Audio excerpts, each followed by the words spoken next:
Welcome to the Right Goch. He's Dan. And over on my other side is Amy. Before we get started, let's get you introduced properly. Again, we've done it once. Yeah, but we didn't exactly explain who you were. I'm a bloke. I'm alive. You know, and it's good things. Good things. All seriousness, I'm an independent counsellor. I've been helping out in the background quite a lot from the beginning. If you have followed us, you'll see my name in the credits with Shane, Infamy, I don't know which one. And yeah, glad to be here. Yay! Thank you for helping. Oh, by the way, we're divorced, so she can't divorce me again, but she can mute me if she wanted to. Yeah, I've got full controls, and in case anyone hasn't guessed, we're in the same room as each other, so this is going to get never know. This is going to get really interesting when he starts annoying me. That didn't work. Okay, shaky cam time. See, so close, but yet so far away in the void, and I'm not. This is going to get annoying. Alright. How does USB work again? Is it plug and play or plug and display? Before we jump into topic one, I know we've done this in the very, very first episode. However, not everyone will have seen the very, very first episode. And even so, between all the technical problems and everything else that happened, I'm not really sure that we explained it particularly well, what was on YouTube and everything else. So it was okay-ish.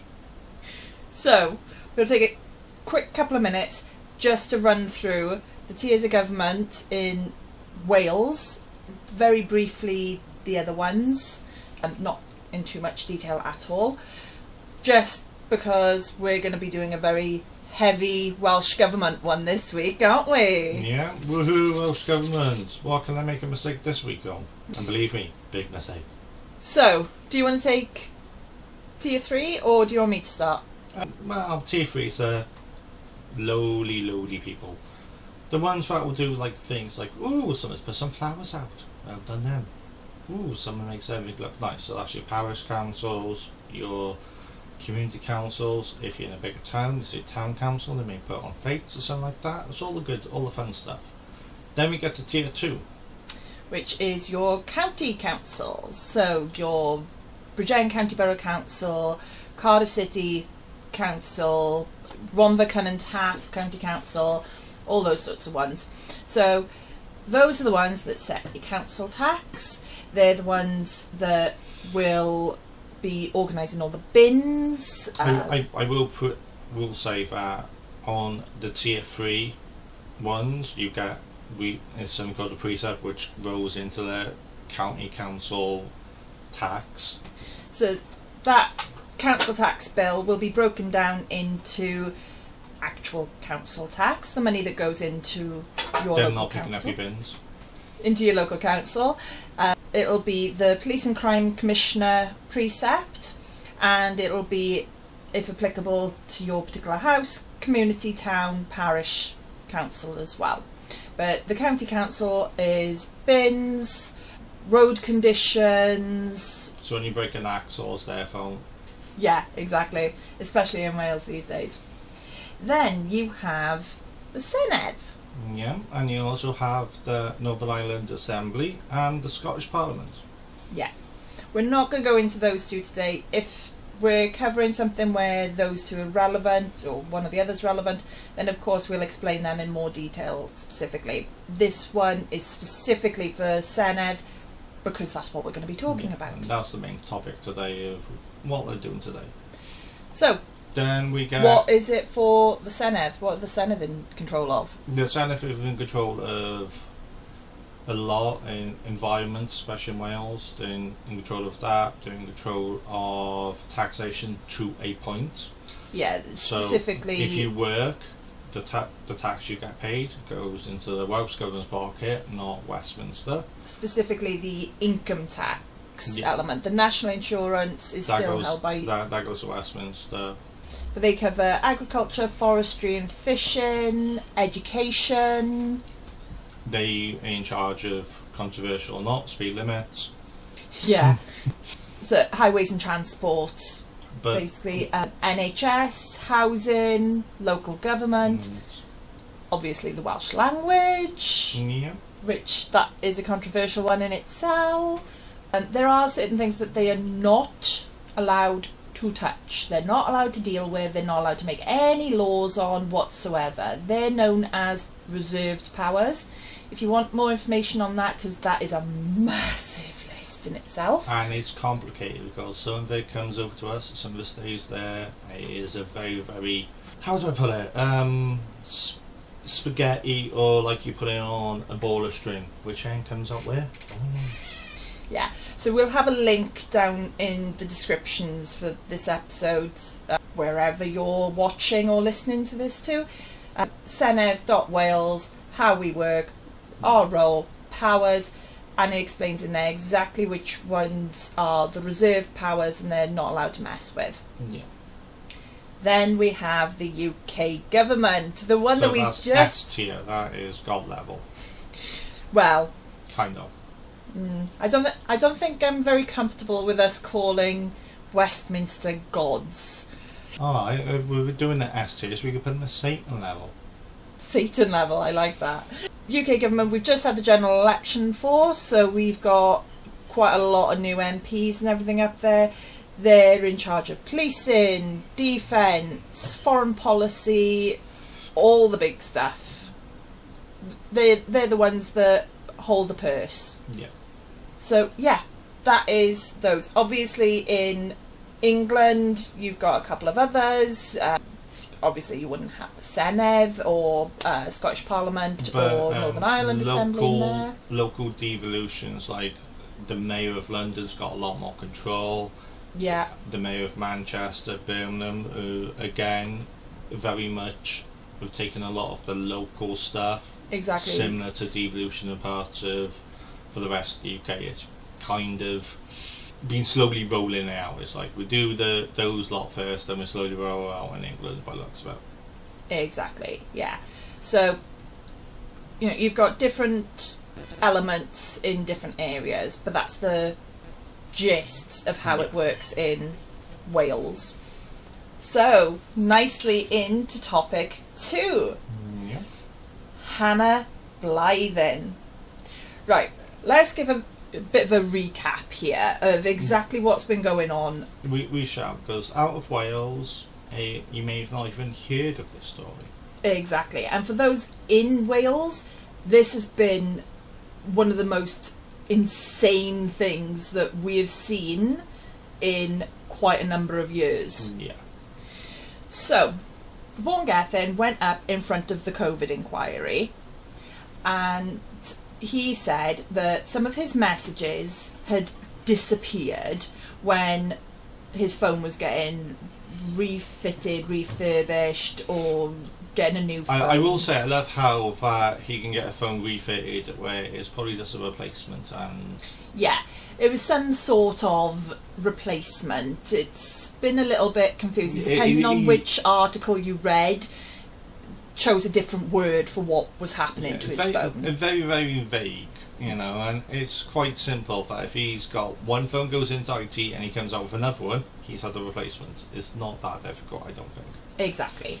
Regardless of whether his phone went in to be fixed or he got a brand new phone, whichever way it happened, messages disappeared, which he blamed on the Senedd's IT department. Senedd's IT department went, nah, nothing to do with us. What you on about? So a couple of things got said one way or another, but, you know, the gists are those messages went. Nation Cymru released a very interesting article then, soon after. I would like to say that Nation Cymru is an independent news organisation which has got no affiliated links with any of the bigger media. It's like Wales Online is linked to the Daily Mail group. Yeah. And Echo and the South Wales Gazette and Western Mail linked with other ones. These are independent completely. Yeah. Once upon a time, Echo, South Wales Gazette and Western Mail were all part of Wales Online as well. Yeah. Whether they still are or not, I'm not sure.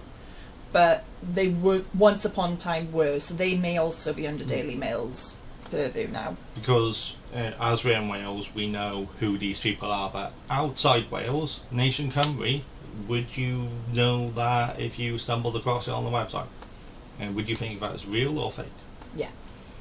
So Nation Cymru came out with a very interesting article basically saying that someone has come forward with screenshots of these messages showing and proving that the at the time Health Secretary of Wales, Vaughn Gethin, now First Minister of Wales, Vaughn Gethin, had deleted these messages knowingly, on purpose, and he'd specifically deleted them citing that they were subject to FOI, Freedom of Information Request.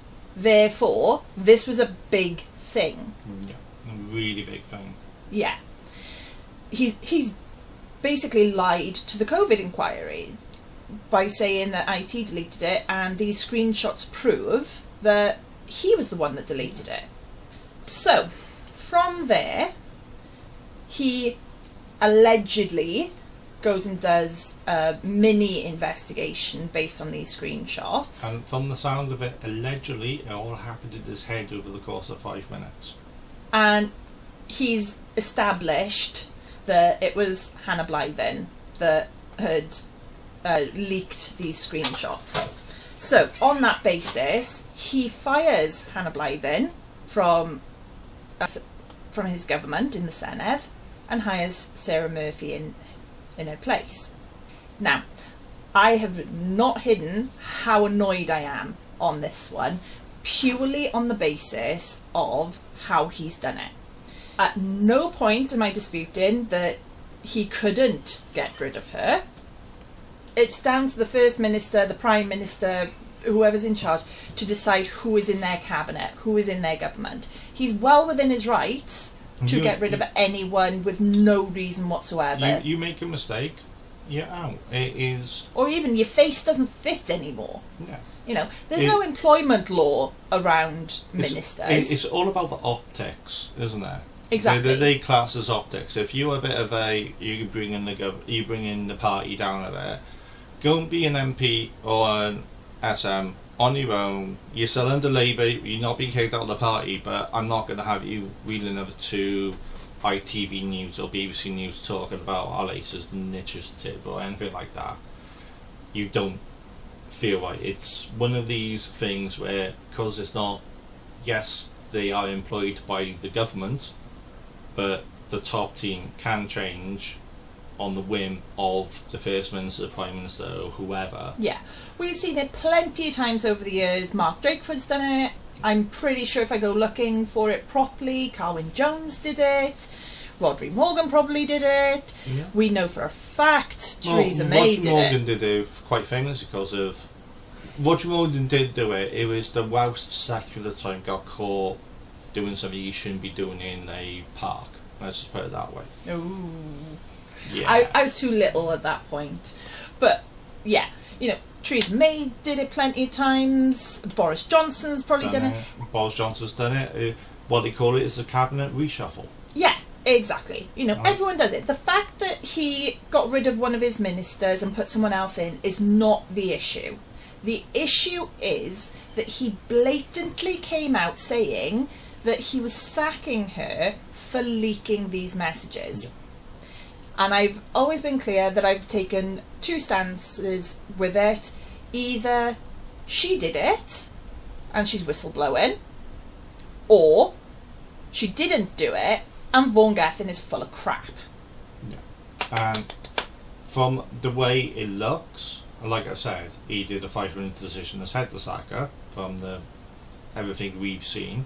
Before we go and have a look at Hannah's very, very interesting statement to the Senedd an honest statement about how she's felt as well. Exactly. Very, very honest. Yeah, exactly.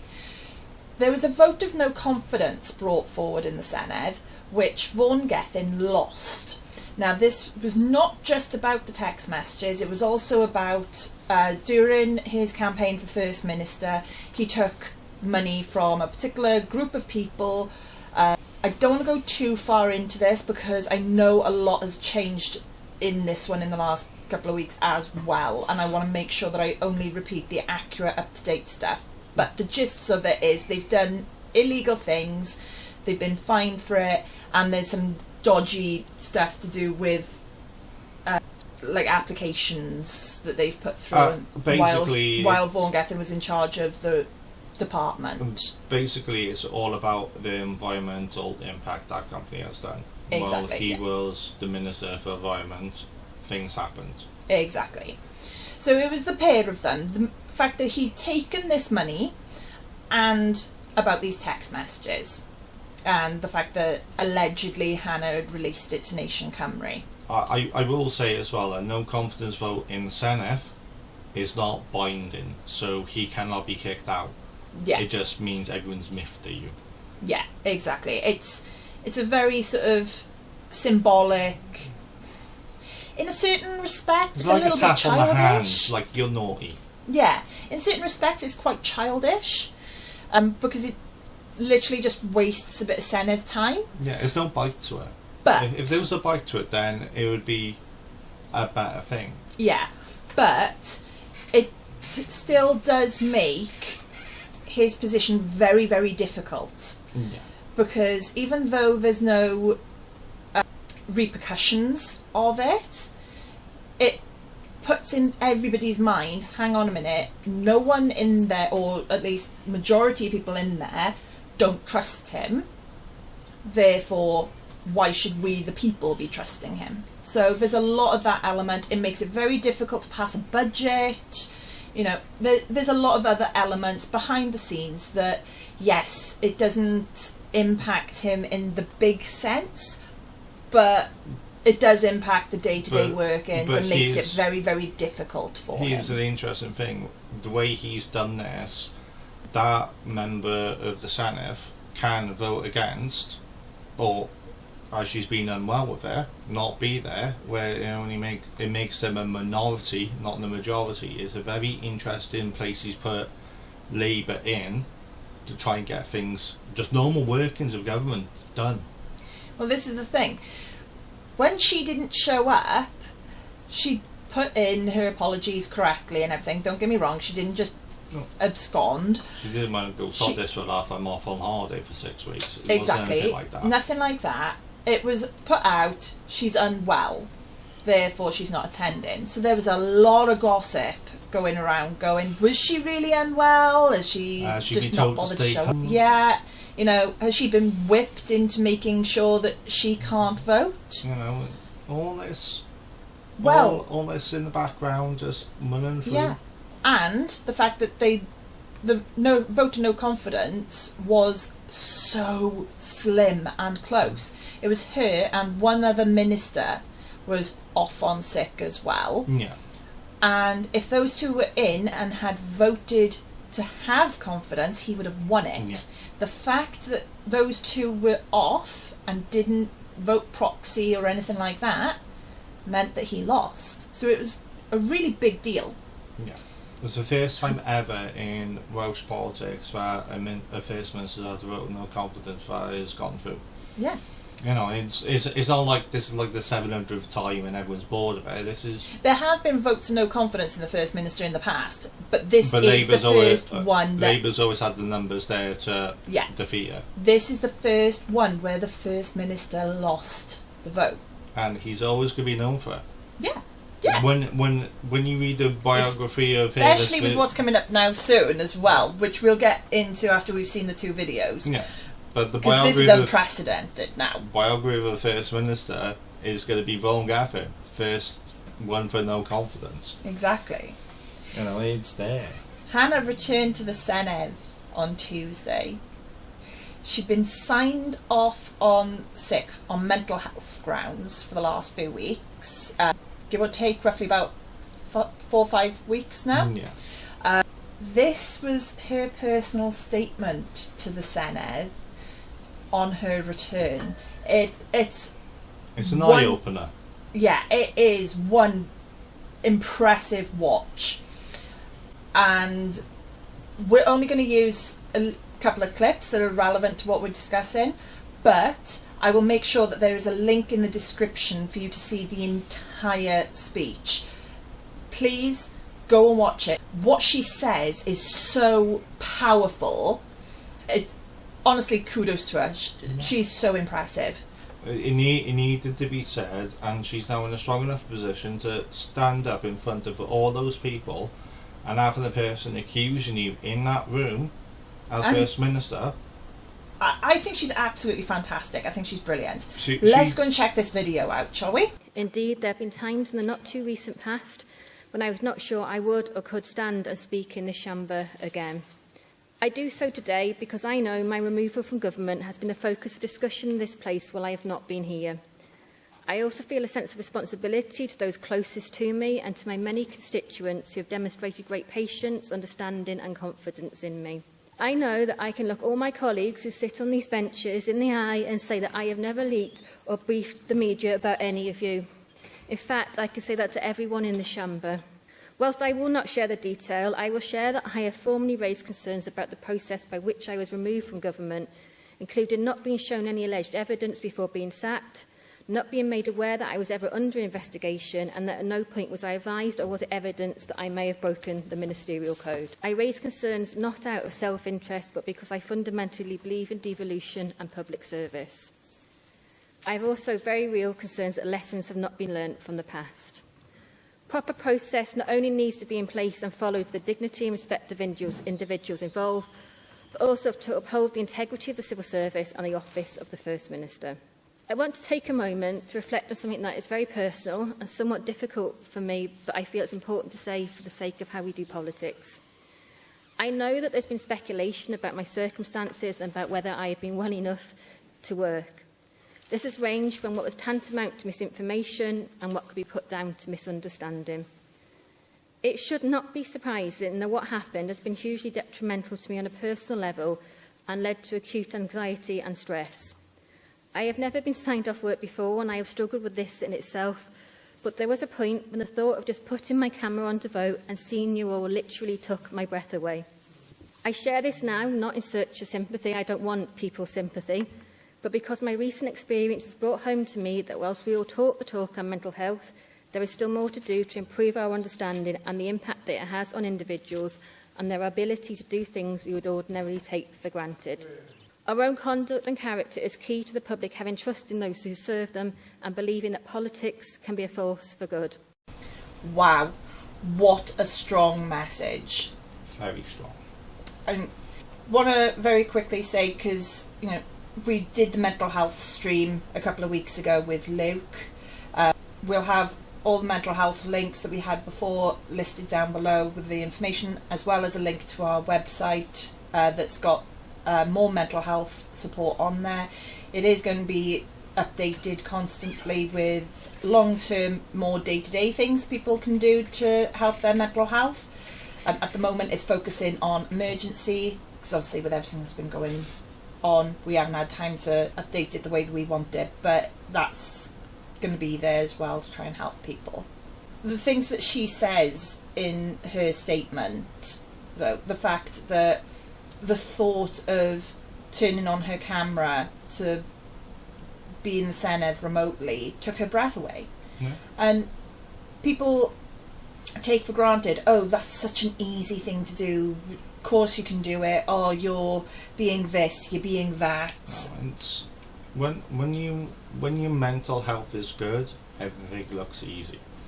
When your mental health is bad, everything is trying to climb Everest. Yeah. It is. And just look at it, of the speculation and everything in the media, just mainstream, not anywhere else, she's had.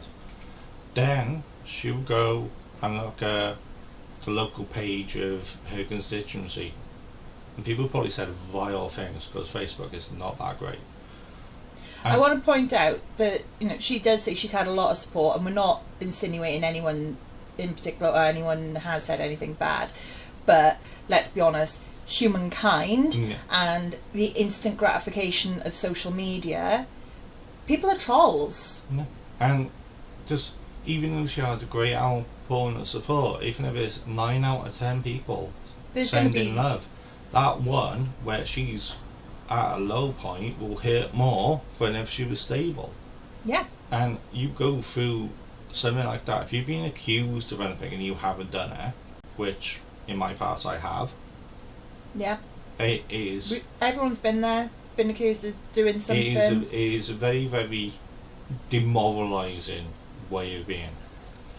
Very demoralising, because you don't want to be interacting with people. And when you are an MP, that is your job, to interact with people. MS in Wales, to be clear, but MPs applies to them just as much. Everyone, even at community council level, which we are at, yeah, they turn on you, it hurts.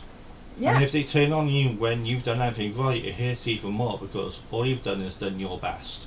Exactly. And you've done nothing wrong, and it is like a stab in the back, and it hurts. And like, Luke was brave to do that live stream, and Hannah's so brave coming out and saying what she said as well, you know. And it's important that messages like Luke's, like Hannah's, don't get lost in the noise and don't just get fobbed off. At the end of the day, these are lived experiences, you know. I mean, I would love mental health being treated the same as you breaking an arm or breaking a leg. Yeah. Yeah, totally. I would love for that to happen in this world, because that's what it is. It's something is broken inside your head to make you go into that point, and we should be able to fix you to go back. But when you look back at it, that's a bad time in my life, but I come out better. Yeah. When you broke your arm or broke your leg, after the plaster comes off, you feel like a new person again, and that's what I want for anyone with mental health. I really do. Exactly.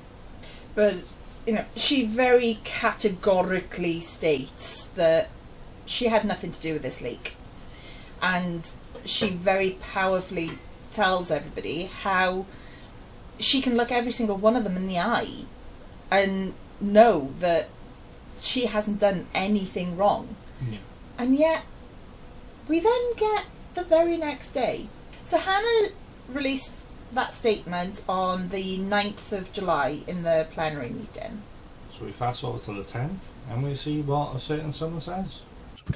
Will the First Minister make a statement on Hannah Blythyn's statement in the Senate chamber on the 9th of July 2024 that she was removed when she was removed from the Welsh Government without sufficient evidence that she was guilty of leaking messages? In addressing the difficult circumstances in which she left government, I reiterate that personal well-being has been at the front of my mind throughout. In early May, we received a photograph of a fragment of an iMessage chat from a journalist and were asked to comment on its contents. It was from one group chat set up for one day in August 2020 with 11 Welsh Labour ministers and deputy ministers as members. It is, of course, vital for the functioning of government that ministers have trust in each other at all times and that private discussions remain private. For these messages to be provided to a journalist is a breach of that trust. I spoke to my cabinet after the messages were leaked, and there was a consensus that the trust of ministers had been breached. I indicated that I was examining the evidence closely and that if the person responsible for the photograph was identified, then they could not stay in the government. Having cross-checked the photograph with the full set of messages, it became clear that the photograph could only have been of one member's phone. Once I was in possession of that evidence that amounts to a breach of the ministerial code, I had to take the difficult decision about whether the member could remain in the government. That decision is mine, and mine alone, as the First Minister.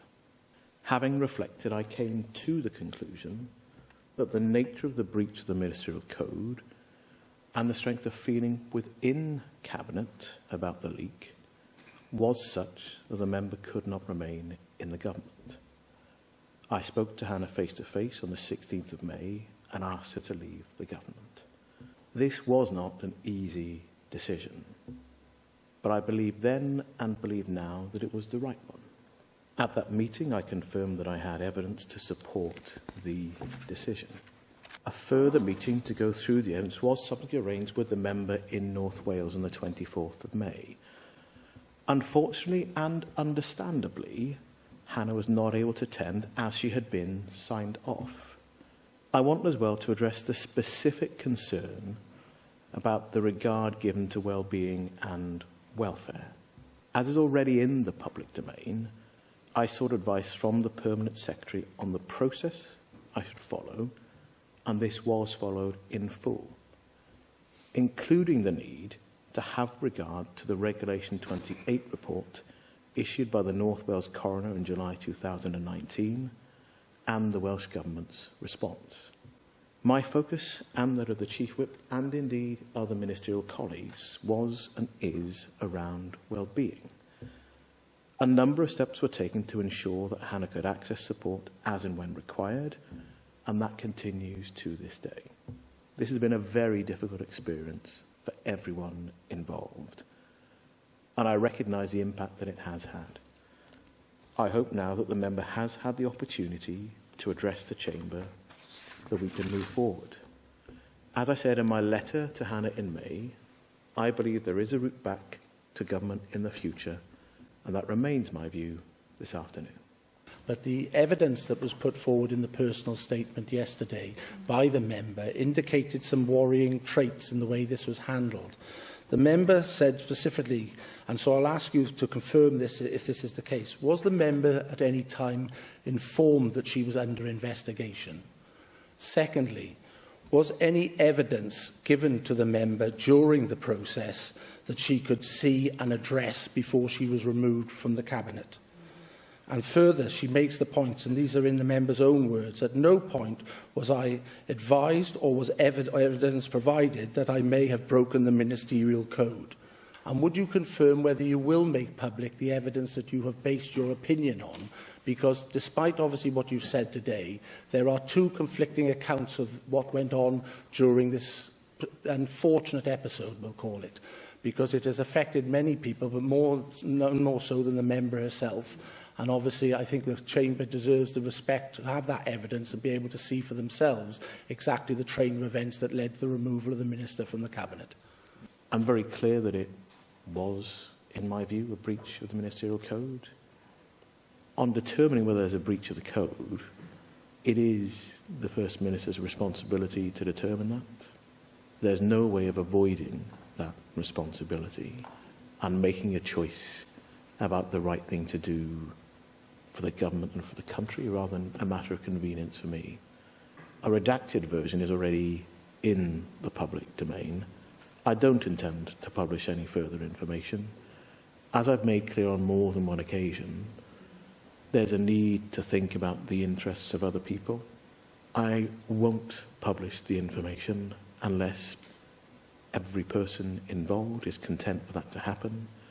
I don't think that it actually adds to the choice made, or indeed the impact of the choice made, and the fact that members in the government must be able to trust each other for the business of government to continue in a way that any one of us would expect for this government or any other. I've been clear, and I've reiterated in today's statement, about the fact that once I'd reached a conclusion that there was a need to make a choice, and only I can make that choice as the First Minister, about the functioning of the government and the trust that is required between ministers that is essential. I've made clear in today's statement that the process for doing so was actually a simple one. I think the member's search for complexity just belies the straightforward factual nature of where we are. And it really does put the government and the interests of the country ahead of my own personal interests.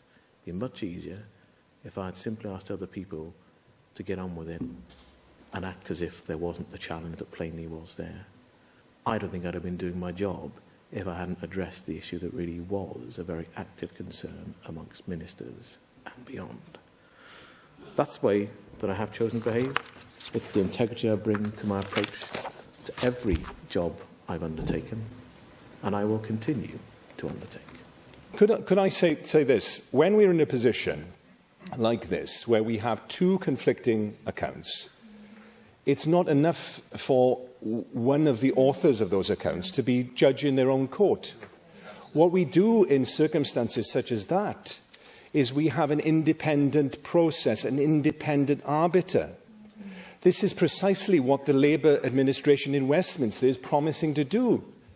It's going to strengthen the process of the independent advisor on the ministerial code, precisely to avoid situations where there is a conflict of interest in terms of actually getting at the truth. So can I suggest that the First Minister, adopting the principle that Labour is going to enshrine in Westminster, let's have an independent report so that we can get at the truth of what actually happened in this case.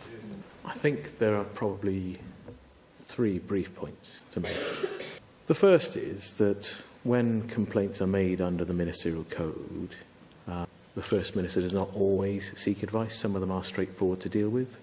The usual practice is one that does not always lead to a report being published. Ultimately, though, the First Minister, whoever that person is, has to make a choice. In terms of this issue, there isn't a conflict of interest. There is a simple responsibility to make a decision. I remind the member again of what I said in the statement.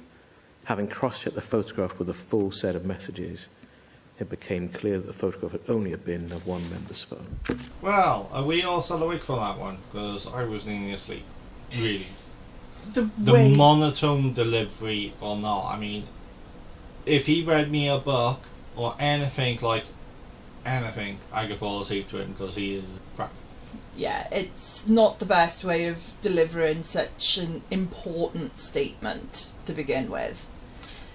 I'll ask Amy to read off the 7 principles of the Ministerial Code. So, this is exactly what it says when you bring up the Ministerial Code online. This provides guidance to ministers, deputy ministers and the Council General on how to behave. They are expected to observe the principles of ministerial conduct and the 7 principles of public life: selflessness, integrity, objectivity, accountability, openness, honesty, leadership. Now, to be clear, those 7 principles are of public life, not ministerial conduct itself. The ministerial conduct element is significantly longer than that. Yeah.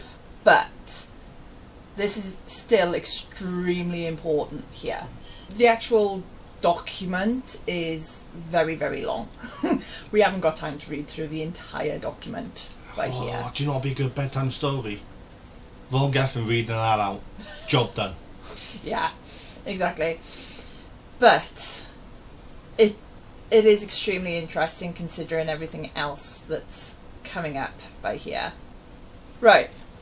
So he says a lot of interesting comments.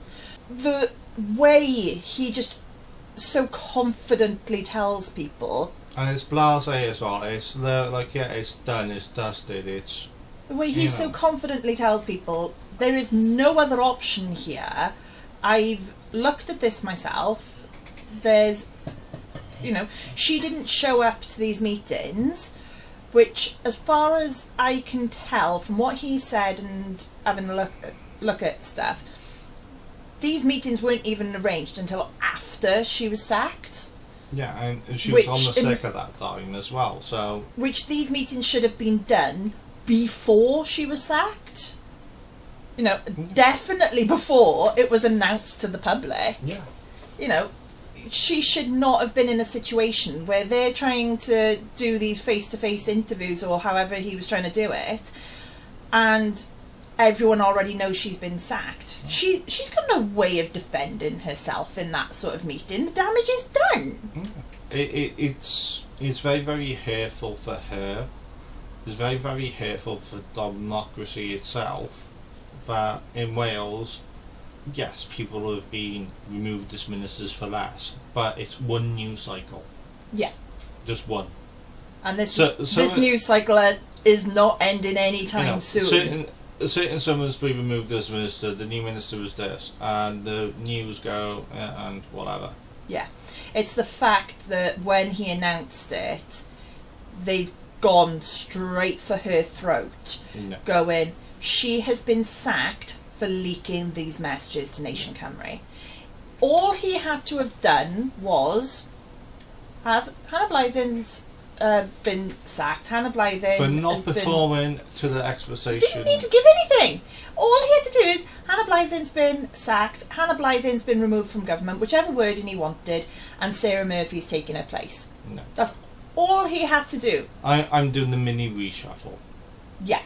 I'm doing a mini reshuffle. I've decided to switch these two. That's all he had to do. He chose to go for her throat and say that she leaked the messages. And it is backfiring big time on him. Wait until you hear this. I haven't got a video to show you guys, but... We've got an article to link to, and it is it's juicy. Mwah! Juicy. Like a good steak. Oh, yeah. So, that statement from Vaughn Gethin, the question and answer section, I suppose it's more than a... Yeah, it's more of a Q&A. Yeah. That was all done on the 10th of July. After that plenary meeting, it comes out he's about to face a second vote of no confidence in the Senedd. This is unprecedented. Yeah.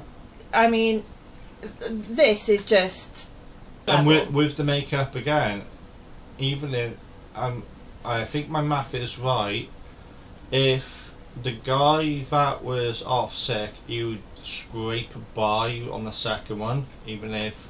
That's assuming Hannah Blythyn votes confidence in him. Yeah. Hannah's vote is going to be so impressive. Yeah. Well, sorry, not impressive. If she Hannah's follows vote the is going to be whip, so then- interesting, sorry. If she follows the whip, it will be a confidence vote. If she doesn't follow the whip, it'll be another no confidence. And on the top of our heads, we don't know what another no confidence is. Well, according to Andrew R.T. Davis of the Conservatives, he seems to think that a second vote of no confidence passing means that Vaughn Gethin's going to be may be compelled to release any evidence under the Government of Wales Act 2006. Now, I've taken this quote directly from Nation Cymru, so I'm going to blame them if it's wrong. But I'm very comfortable and confident in their writing, which is why I'm so willing to cite them so much in this episode. Under the Government of Wales Act 2006, which grants the Senedd the power to require the First Minister to produce documents relevant to the exercise of Welsh ministers' functions. Now, like I said, it may be compelled, but let's be 100% honest. If they're citing that and he's lost 2 no confidence votes, there's no way he'd be able to get anything through up there. Well, it's going to be interesting with the noise this is going to make with Keir Starmer's speech about bringing integrity and trust back into politics. And you've got Welsh Labour doing their fucking goddamnness to go, everything's redacted so you can't touch it. Yeah, which in itself is really interesting, the fact that it's Welsh Labour that are in the middle of trying to pass a brand new law, basically stating that if you lie in the Senedd, you lose your seat instantly. They're going to make it illegal to lie in the Senedd. Now, we'll go into this on a different episode because that in itself is a massive topic to talk about. It's and a all minefield pitfalls. of... Yeah. Which... You misspoke anything you misspoke. Yeah. It's a complete minefield, and I want to give it the time and dedication that it deserves because definitely. That law, it's got such wide repercussions. Yeah, it's going to be a mess. But you think that Parliament changing hands every the second week because they flipped their coin to see who runs Parliament? Exactly. It's going to be a lot worse. But that is a Welsh Labour baby. Yeah. That is a law that they are actively trying to put into place. And yet, someone's lying. No.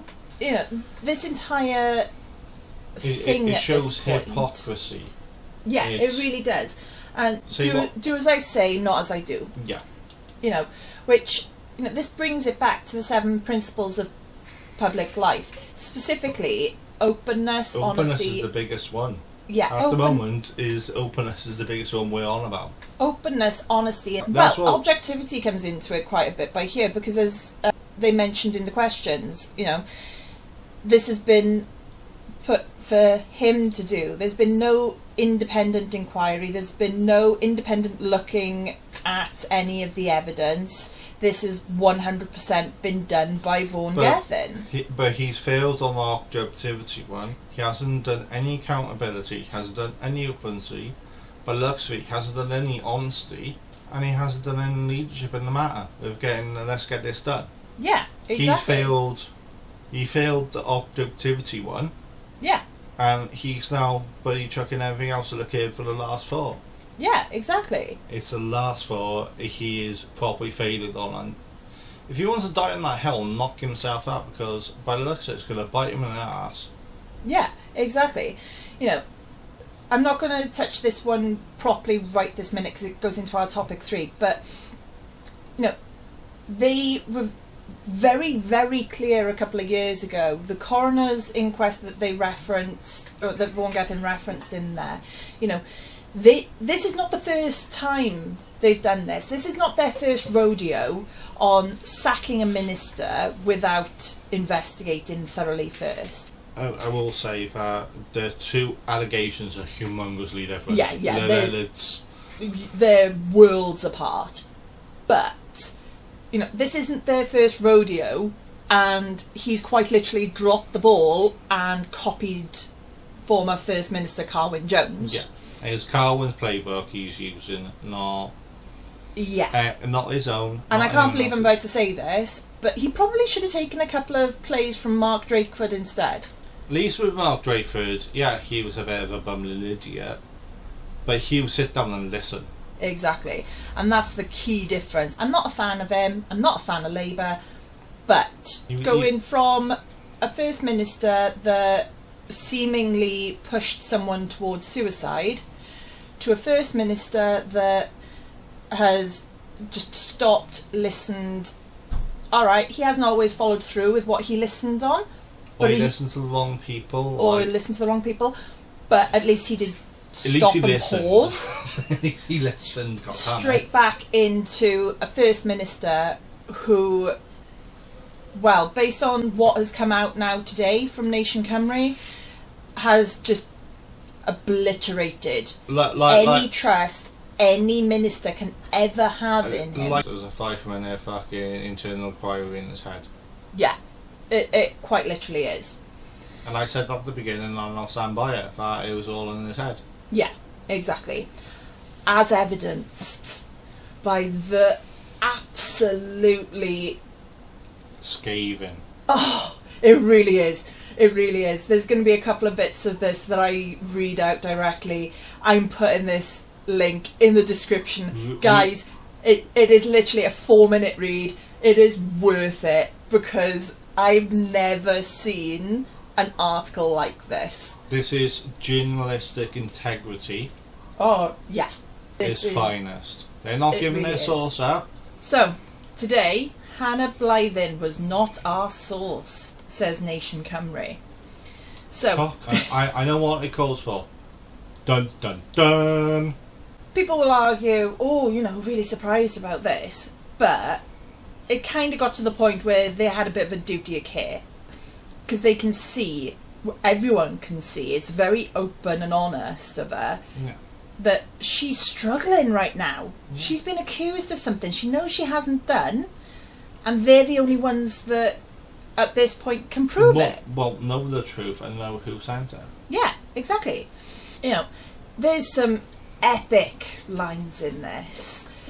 You know, they're very clear that as a rule, you know, they will not enter into public debate about who may have been the source of the stories that they've published. But I mean, mainly that is the freedom of journalism, is that source may be close source to Vaughn Gethin. Or But- maybe someone that's never met Vaughn Gethin in their life, or they've only been able to sort of walk past him in a corridor. And Nation Cymru, BBC and everyone has to work out between, is this a vengeance thing that he's wronged me, I'm going to wrong him, so we're not going to publish that stuff because it's a load of a bit of hateful stuff, Yeah. to stuff that needs to be in the public domain because it belongs there. And that is an editorial decision, which is a tough one to make. I mean, they say in an article they had to go to the board to get this done. Yeah, exactly. You know, you've got an editor who can do what he wants, then you escalate up there. That is high level meetings. Proper high level. Exactly. You know, they say throughout the article things like how they remain totally committed to protecting their sources, how, you know, journalistic integrity is still extremely important to them, and they need to make sure that their sources know that they will never release their details. But they're also very keen and eager to say how it's an unprecedented situation, and the board does not consider that they can stand by and see Miss Blythyn's reputation, quote, unjustly besmirched by the First Minister. We're doing a bit of Cluedo very here. strong. That's very, very strong wording. But we're doing a bit of Cluedo here, where one player's got, I know it was you in the bloody conservatory with the iron bar, and it's like, no, maybe you want to try again, mate.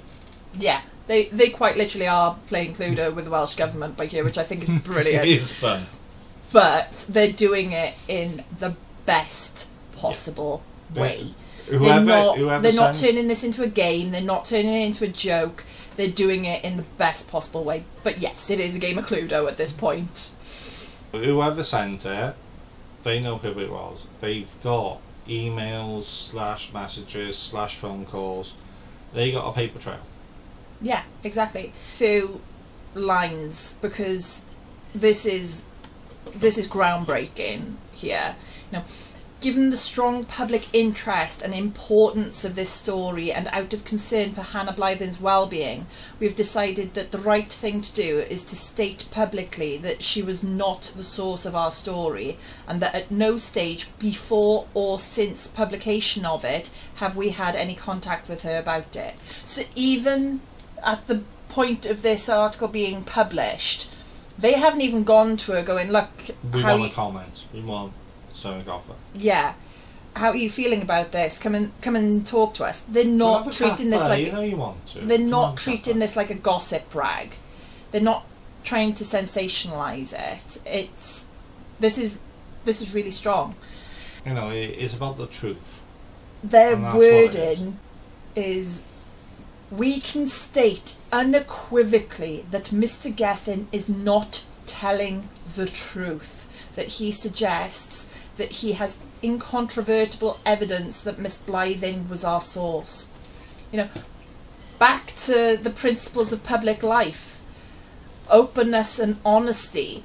They have quite literally turned around and said, he's full of shit. Yeah.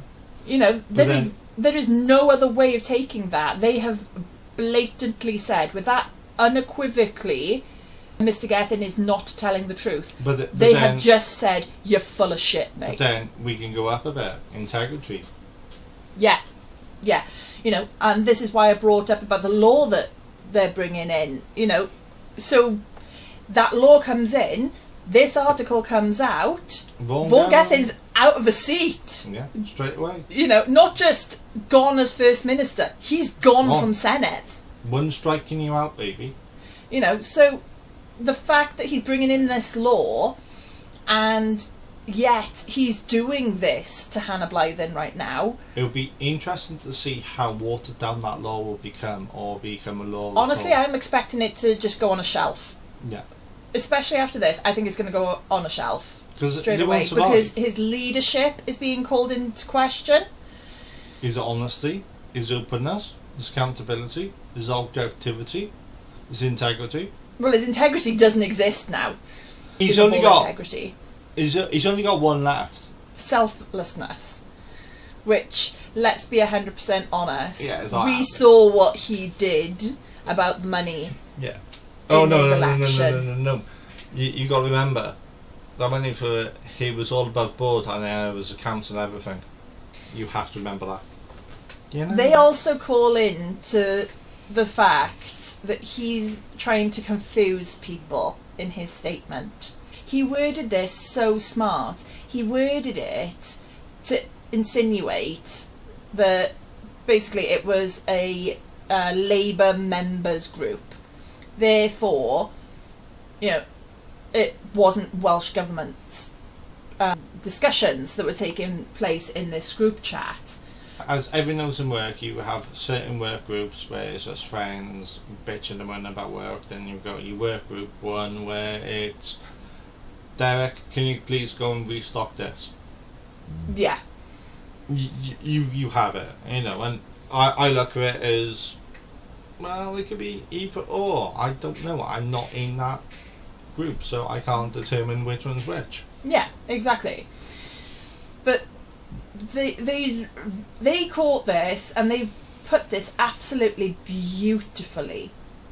They say that they want to remind people that the story they published showed that as he was health minister at the time, Mr. Gethin has told ministerial colleagues that he was deleting iMessages from a group chat because they could be captured in Freedom of Information request, FOI.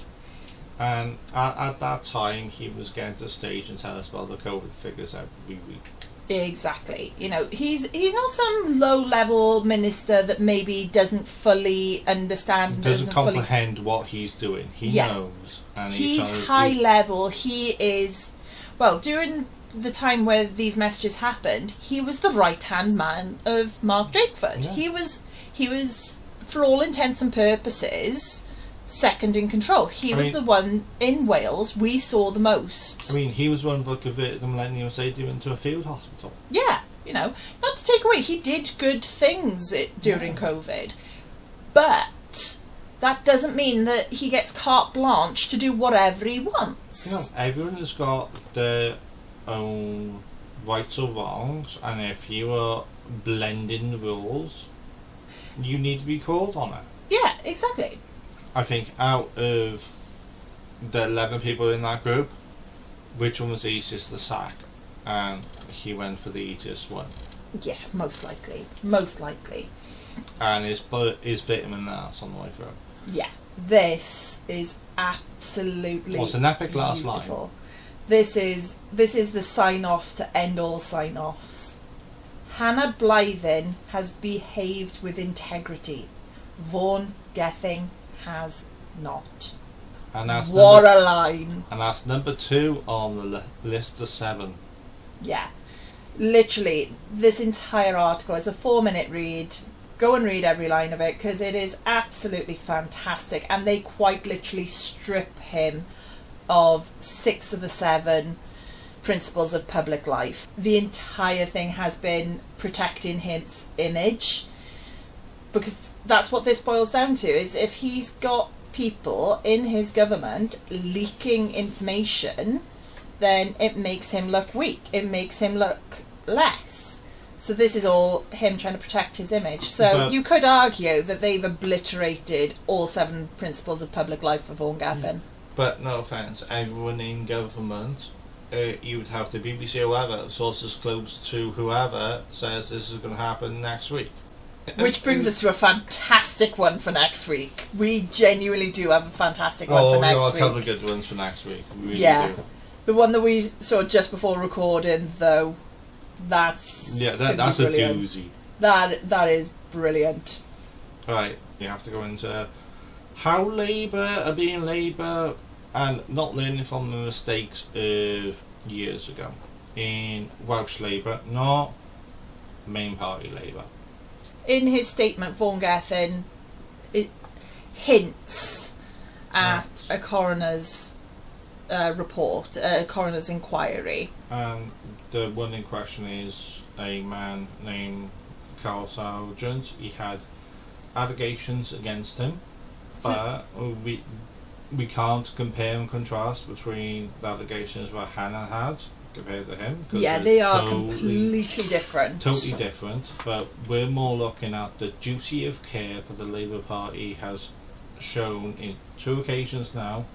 Is a duty of care we're looking at, not the allegations. Yeah.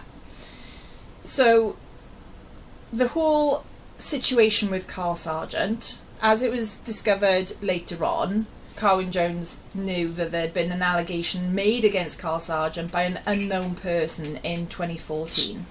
And like Dan just said, we're not going into the allegations or anything. We're not touching about it at all. Yeah. The inquiry got called off basically due to COVID and how long it took. But, yeah.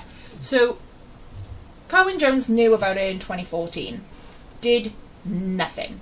Still had Carl Sargent up as a cabinet minister.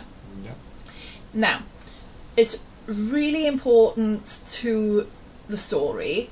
Carl Sargent did have mental health issues that, to a certain degree, was known about. But I would also say, as at the time, he was around a lot of men. So it's the blokey way of doing stuff. But it's fine. Don't worry about it. It's fine. I'm okay. Yeah. It's fine. Now, we know... I mean, I can't say that was exactly what happened, but as a bloke, you have to show that you're stronger than everything else. Yeah, exactly. Now, we know that there was a, quote, life event, which, when coupled with pressures of his role, led to him getting diagnosed with depression in March 2012. Yeah. And from March 2012 through until his death, he struggled on and off with his depression, and he was on antidepressants, and at one point at least, he was definitely on sleeping aids. So, knowing this information, it was definitely confirmed that, to a degree of some description, the First Minister at the time, Carwyn Jones, was aware. Whether he was aware that his mental health issues were still very, very much active is up for debate, but he was certainly aware that Carl Sargent has struggled with his mental health. Oh, and it's one of those things where it could be the blokey way of doing it. Yeah. But it's important, it is very, very important to this story, the fact that Carwyn Jones was aware of it to some description. So whether it's the blokey way of doing it as, oh yeah, he had a problem years ago, he seems fine now. He's on meds, it's fine. Yeah. Don't worry Whether about it's something like that, or whether Carwyn Jones genuinely believed that he'd just had a mental health moment and everything he's has had been... an episode and he's moved on from it. Yeah, and didn't realise that he was on medication still, or whether he actually actively knew how bad it was. That's all up for debate. The only person that can say that with confidence and honesty now is Carwyn Jones, and let's be honest, he ain't coming forward making any comments about this. This has been described by him as his darkest of times, and this was a big part of him leaving government. Most government. It was a hurtful time for him. Yeah. Because one of the things I will say is, if someone hides something from you and they do something that you don't think they would do ever in their life, it sets you back. Yeah, exactly. You know, and I wouldn't normally sort of try and drill this in, but it is very, very integral to the rest of the story. So, 30th of October 2017, Carwyn Jones called for an urgent all-party meeting at the Assembly, as it was known at the time. Back then it was the Welsh Assembly, not the Senedd. We did get a Parliament, yeah. Yeah, exactly. Now, that was based on sexual harassment following the massive scandal going on with Westminster and Hollywood. Yeah. You know, so Fine, he calls that on the 30th of October 2017. Now, around this time, people were already sort of aware that there was going to be a cabinet reshuffle. I mean, it was in the news, like, it was Yeah. coming down. Yeah. You know, So, this one, I will say that, again, back to our previous point, leaks in that way have always been leaking. Exactly. It leaks. exactly. Now, no one has at any point, as far as I'm aware, suggested that he did this reshuffle specifically for Carl Sargent. It was something that was due anyway. So that's fine, that's fair enough. Because sometimes prime ministers, first ministers do a reshuffle to shake things up a bit. Exactly. There's a bit of a news cycle that, Yeah. oh, now this person is in charge of this. And it gets a bit more of a front and centre, but you don't see the same old person on breakfast TV. Yeah, exactly. Now, 3rd of November 2017, roughly around lunchtime, Carl Sargent, AM of Allen Deeside, he was the Welsh Government Secretary for Communities and Children, was not only sacked from government, but he was suspended from the Labour Party pending an inquiry into allegations about his conduct. Now, the fact that he was sacked as part of the reshuffle and suspended on the same day, people are going to put two and two together and go, oh, he was sacked because of these allegations. That immediately set the rumour mill going. You know, you don't get suspended from the Labour Party and sacked in the exact same moment. And one thing you don't do is do something like that, because the rumour mill is like a bunch of school kids in the corner telling you about whatever happened that never happened. Exactly, yeah. So, the thing with this, though, is that one of the senior aides specifically rung someone and went, he's taken the news badly, can you check in on him? Other than that one person, which may or may not have contacted him, is a little bit confusing, but that was the only care and support Labour put out. Now, they know he's going to be the centre of a media circus as soon as people find out he's been suspended from the Labour Party pending an inquiry. They know he's going to be in the middle of a media circus One thing the as British soon as they find out that he's been sacked.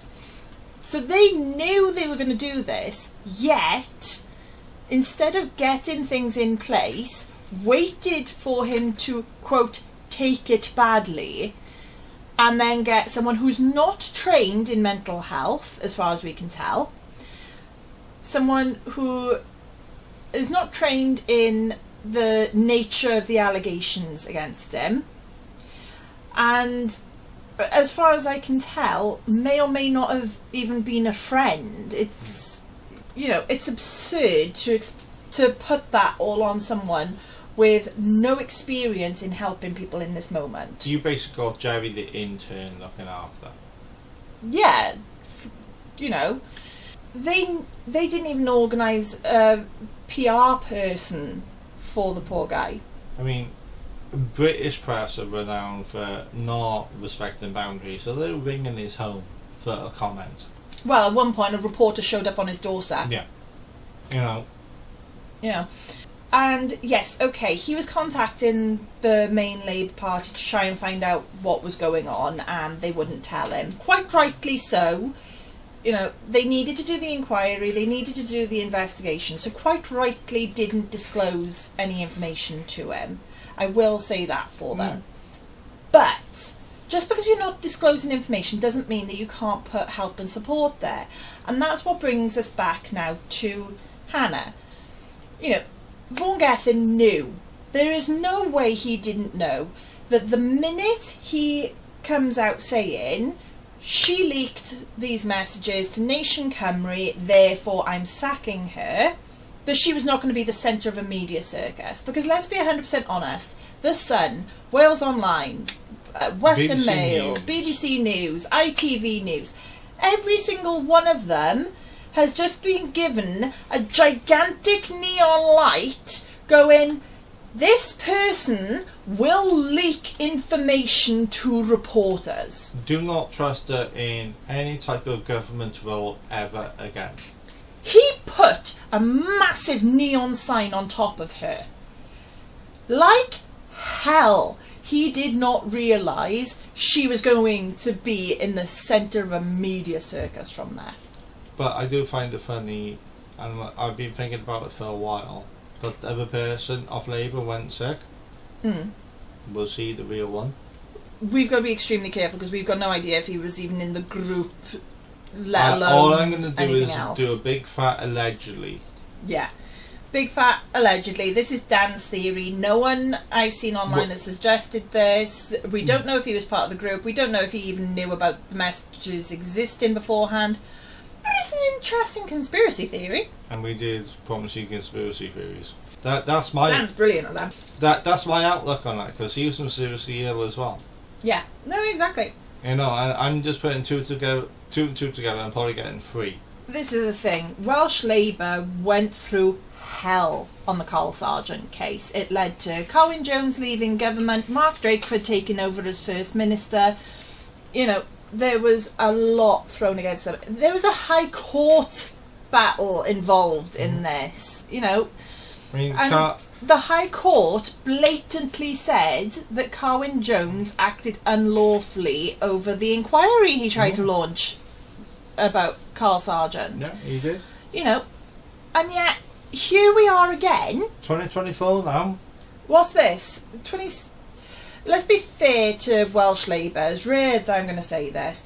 Let's be fair to Welsh Labour, and we will say that it was 2018 because I'm pretty sure that was when he announced the inquiry. So 2018 to now, 18, 19, 20, 21, 22, 6 23, years. 24. 6 years. Yes, I did it on my fingers. I did in my head. 6 years. And they learned nothing. You know, if we want to go based on when the inquiry got called off, 4 years. Whichever way you look at it. Every year is too many years. Yeah, this is something that I'm pretty certain if I explained it to my 10-year-old, she would have grasped it on at most the second attempt of explaining it. This is not rocket science. This is not brain surgery. This is basic humanity. Let's be 100% honest. Well, if Paul Gethin didn't have everyone in Labour behind him right now supporting him, he would never have lasted through the scrutiny that he's gone through. Can you just imagine him being in this consistory of Cardiff South and having his doorbell ringing? Yeah, exactly. His phone going off the hook, his mobile going off the hook. If he's got a work mobile, they'll find that number and ring that and be asking for comment. Yeah, exactly. He can just send it to a staffer to go and deal with that. Exactly. You know, he's got access to anything and everything, so his stress can be managed. Yeah. Carl Sargent, Hannah Blythyn, they don't have staffers in that scenario that can just take over, especially in Carl Sargent's case, can just take over the stresses of the phone calls. You know, they don't have like a summer home or somewhere else they can just go and just chill and turn everything off and unplug. Yeah, exactly. Now, we don't know if Hannah Blythyn had her door knocked by reporters or if they showed her enough respect to give her space or anything. I would say probably had her door knocked, but that's just. But we don't know my for certain. biases of press in general. Yeah, we don't know for certain. So you know, maybe they've been good as gold with her. But, and this is the big but, you know, she was still sent to the wolves. They put this massive neon sign on top of her and just expected her to cope.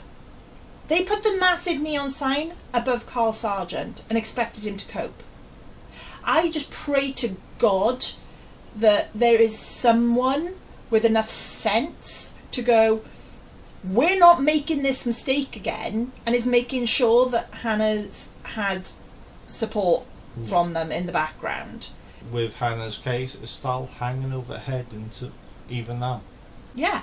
Even with that amazing statement from Nation Cymru, she's still got to deal with this. So if you have a look now at the 11th of July, you search for it, they will not even link to it.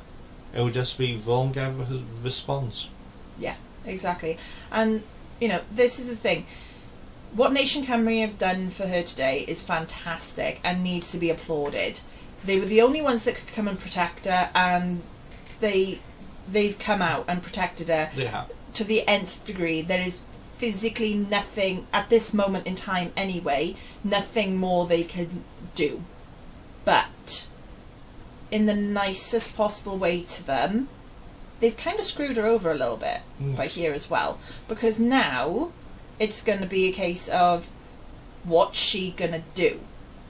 You know, she's technically been slandered. If she wants to go for the letter of the law and not the spirit, she's been slandered. And what is Starmer going to do, seeing this is imploding in the background, where he's trying to build a government on honesty and restoring public trust in politicians, where you've got Labour imploding in the corner? Starmer's response to this is going to be interesting. Yeah.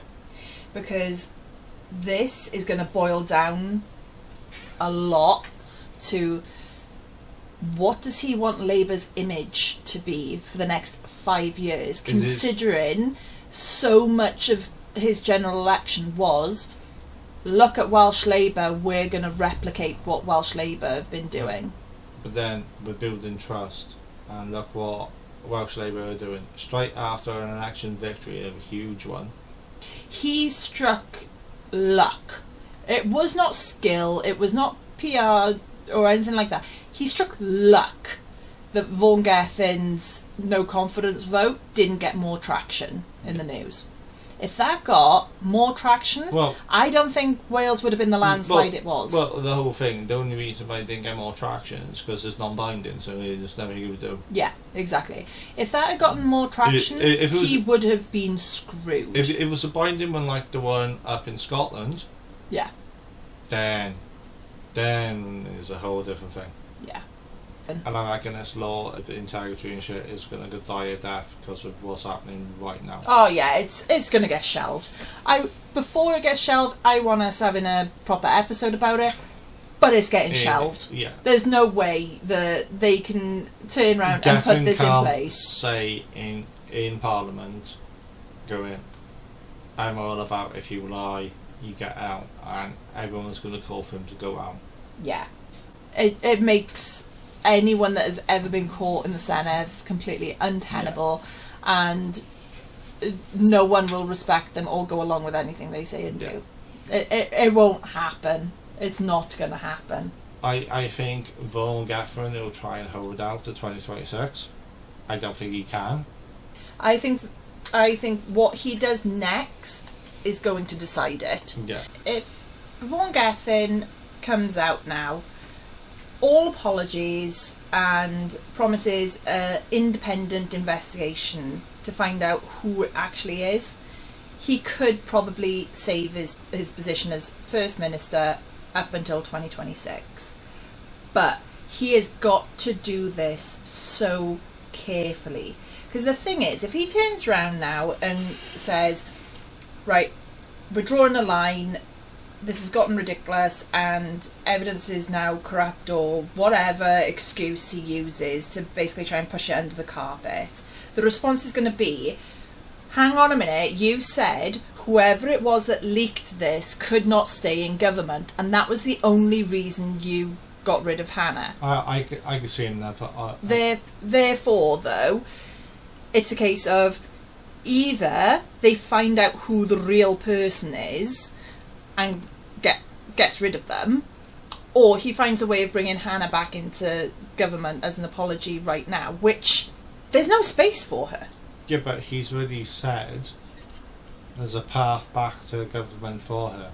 Yes, but my point is, though, he'd have to bring her back into the government right this minute, and there's no space for her, so someone else is getting ousted. Yeah. And the problem is, he's backed himself into a very, very bad corner. Yeah. He's got a cliff on one side, a waterfall on the other one, and a bunch of stinging nettles on the other one. Whichever way, he's going to get hit on the way down. Yeah, exactly. To keep with that analogy, the waterfall has got a safe landing. It's going to hurt, but it's got a safe landing. He's just got to carefully navigate his way over to that and down the waterfall. And if he manages it, he can easily stay in until 2026 and have this blow over. If he doesn't, and he ends up in either those stingy nettles or over the cliff, he's going to lose First Minister. With how the population is at the moment, where it's more you fail us, we will get rid of you. As evidence, there is not a single Tory MP in Wales. Not a single Tory MP. And even Crab has gone. And we'll probably speak the next episode about the next target for the Stepstones of reform is got a bigger plan than everyone actually realises. Yeah, I want to look into that properly, because if that's true, what we saw while recording this, then you know we already know reform is very, very dangerous to Westminster, as we've just seen in this general election. If they're coming for the Senedd, watch out. And you've got more disenfranchised voters in Wales compared to England because of actions of the Welsh Government under Drakeford and Vaughn. Exactly, yeah. And if Vaughn is a tainted thing, it would have to be a leadership election, and I can't see anyone else popping their head up. And it's really, really important by here as well. Not all Reform voters are racist. No. Not all Reform voters are far right. And to turn around saying that they are, you're missing an entire argument. Yeah. And it will, if you're a politician, it will cost you votes. It's like not every Labour voter wants the Free Palestine and that movement. Yeah. Not every Labour voter is an anti-Semite. And not every Conservative wants to go out there with a warship and sink all the votes on the way through. Yeah. You know, just because people vote certain ways doesn't mean that they agree with that party on absolutely everything. We've got basically 18 months to see what Reform does in Parliament with Farage in there to see if they can actually make something good. And they've got Farage up there now, so yeah. It's going to be interesting 18 months before the campaign kicks off. This isn't some fly-by-night party that is going to just sort of get up there and go, well, we haven't really got a leader and we're not really sure what we're doing now. They've got the big man himself, and that is going to put so much power behind any Reform candidate that stands for Senedd. And the other thing with it is that unless the Conservatives could sort themselves out, they need to pay attention to what Reform's doing and get on that and stop the bleed. Yeah, big time. Because that's where they eat the votes, and it'll be the disenfranchised Labour ones where all you've got to say in Wales now is I'll go do 20 miles an hour, and you've got thousands of votes. Yeah, it really is. It's such a touch and go situation, and Gethin's going to be deciding how it goes, really. Yeah. His next move is going to basically cement what happens in the Senedd elections, whenever that is, whether the situation turns that he has no choice and he has to call a snap election, or whether he does wait out until 2026. Regardless, his next move is going to decide the outcome of the Senedd election. And how the big brother in Westminster's maybe stepping on his fingers to go, you have to do this right now because you're going to wreck. Oh, there's going to have been phone calls between Starmer and Gethin tonight. Oh, since that article, if it hasn't happened already, there's going to be a phone call. Is what the fuck? Yeah.